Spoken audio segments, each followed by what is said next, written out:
Attention Kmart shoppers. Everyone think back to the last time you went to a Kmart. Chances are it wasn't a great experience, or it was well over a decade ago.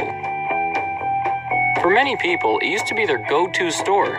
That phrase, attention Kmart shoppers, that was a very well-known phrase.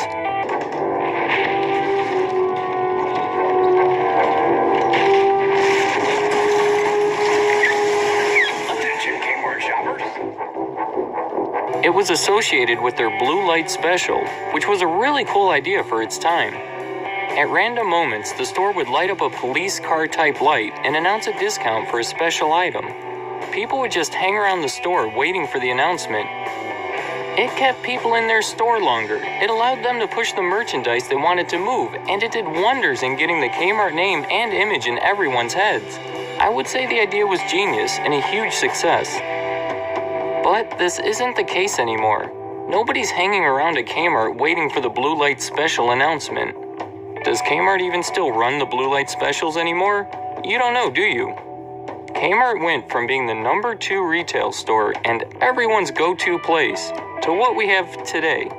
So, what happened? The man who started the Kmart company was named Sebastian S. Kresge. He started the company at the end of the 19th century. In the beginning, there were stores that sold products for 5 and 10 cents, which was cheap even for the 19th century. The stores were named after the founder and called Kresge. It wasn't until 1962 when the actual first Kmart opened. It was in Garden City, Michigan. Interesting thing about this first location, it closed in 2017. Jack Kerstetter is the chair for the Garden City Historical Commission. It doesn't come as a surprise to Jack. He stopped shopping there years ago. The quality of the merchandise they had, I think it changed over the years, but I haven't bought anything there for quite some time. The Kmart stores expanded rapidly, and by 1977 they were responsible for almost all of Kresge Company's sales, which made the company change its official name to the Kmart Corporation. By the late 1980s, the company consisted solely of Kmarts. In 1990, the Kmart logo that we are more familiar with today came to be. Soon after, they opened Super Kmarts and Big Kmarts. It was also around this time period when Kmart made some big acquisitions. In 1990, they bought the Sports Authority and 22% of OfficeMax. In 1991, they increased their ownership of OfficeMax to 90%, and in 1992, they bought Borders bookstores. Though Kmart quickly sold most of its investments by 1995, in 2002, the company filed for Chapter 11 bankruptcy.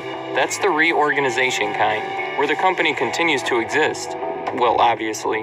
In 2004, Kmart Holdings Corporation became Sears Holdings Corporation.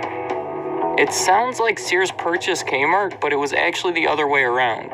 Kmart acquired Sears, but still called it Sears Holding Corporation. The corporate headquarters moved to Hoffman Estates, Illinois. Before 1990, these were the 2 largest retailers in the United States. The fact that they were even able to merge like this without government intervention in 2004 speaks to their decline over those 14 years. Another thing that speaks to the decline of Kmart over that time period is the new logo they adopted during the merger. It's this. This is their current logo, one that's been used for the past 13 years. But this logo is still more familiar to you, isn't it? Shouldn't the current logo be the one everyone's more familiar with? That brings us to 2017. The company uses this logo and still operates stores all over the world. So, what happened to the company? First, let's take a look at the financial state of the company. I know that looking at financial statements and SEC filings could be boring, but I already looked through them and pulled out some of the more interesting parts. Stick with me, these numbers tell a story. Obviously, there were problems even before the merger, enough to file bankruptcy in 2003 and to motivate them into the Sears merger soon after. But believe it or not, the real problems hadn't even started yet. I want to look at them starting in 2006. Kmart and Sears are now one company, so it's hard to separate Kmart from Sears at times. But here is a chart of the number of Kmart stores from 2006 to today. And as a result of the number of stores being cut nearly in half over this time period, here's their revenue every year since 2006. It's been lower every year, and today it's well under half of what it was in 2006. The revenue isn't just decreasing because of the reduced number of stores.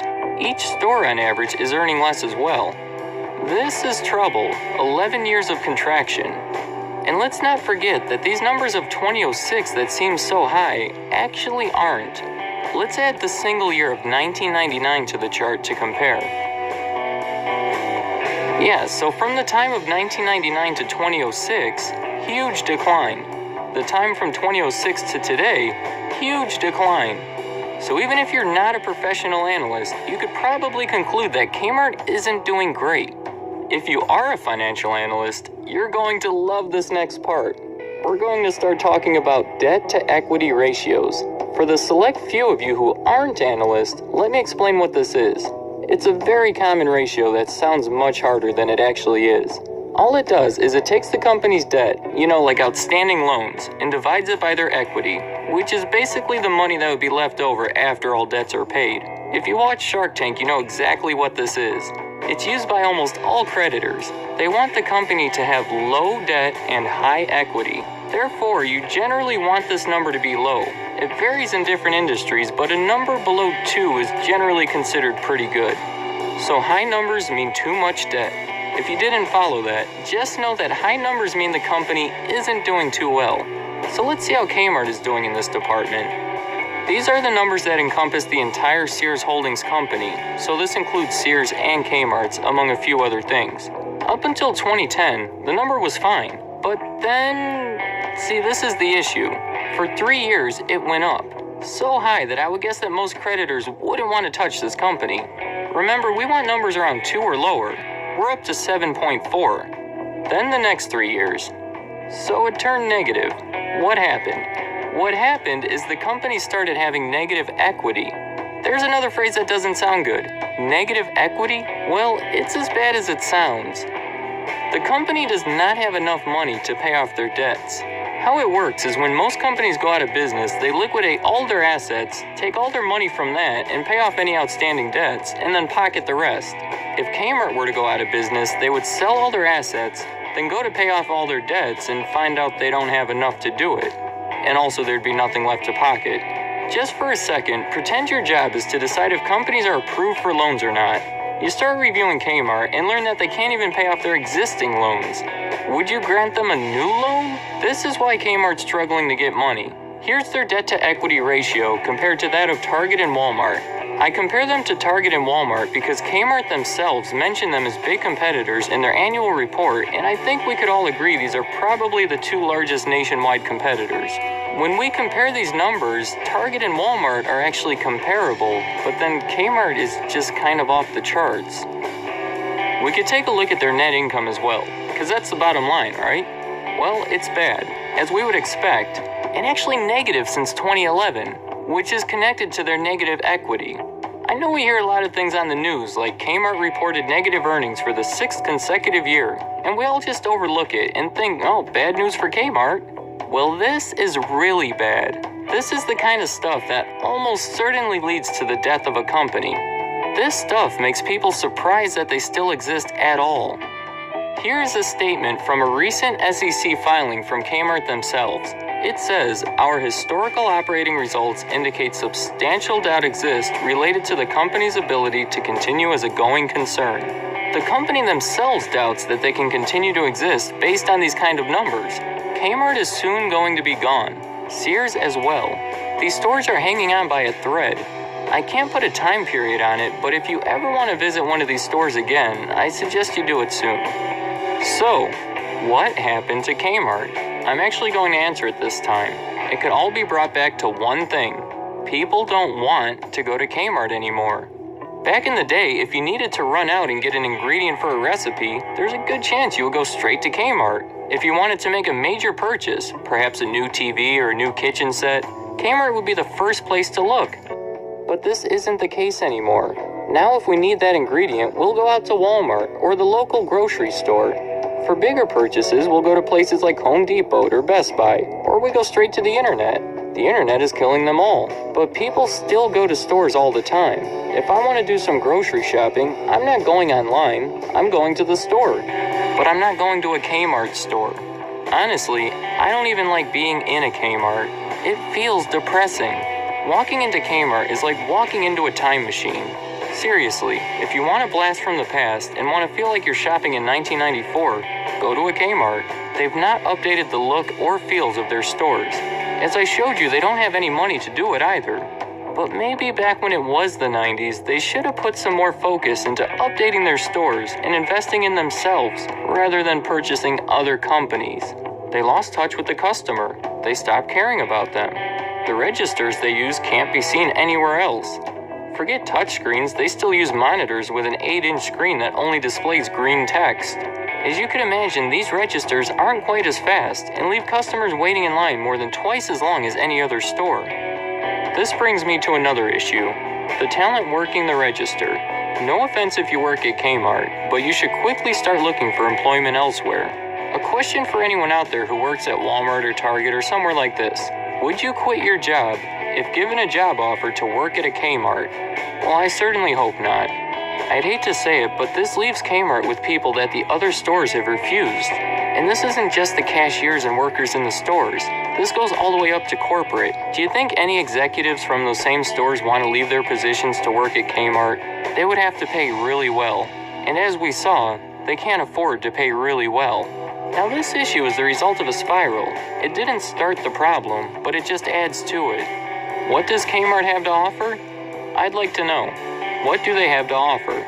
Give me a reason I would go there over their competitors. The prices aren't any better than most stores. The environment is worse. The employees are generally worse to deal with. It takes longer. They have some exclusive products like the Martha Stewart collection, but Martha Stewart needs to have some pretty phenomenal products for me to go to Kmart to get them. So what happened to Kmart? The customer failed to come first, and the customer left.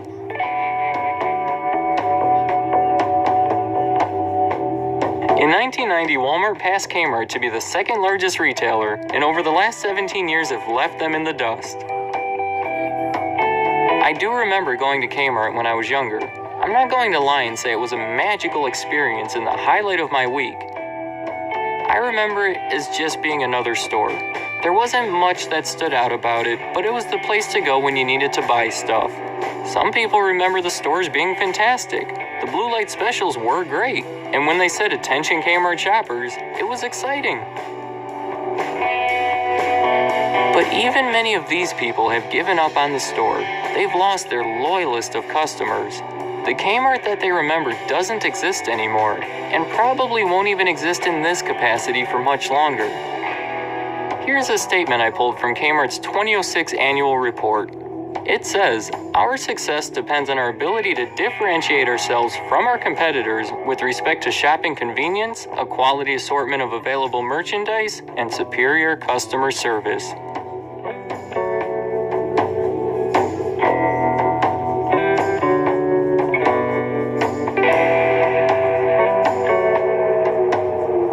In the end, I'm not so sure they followed this.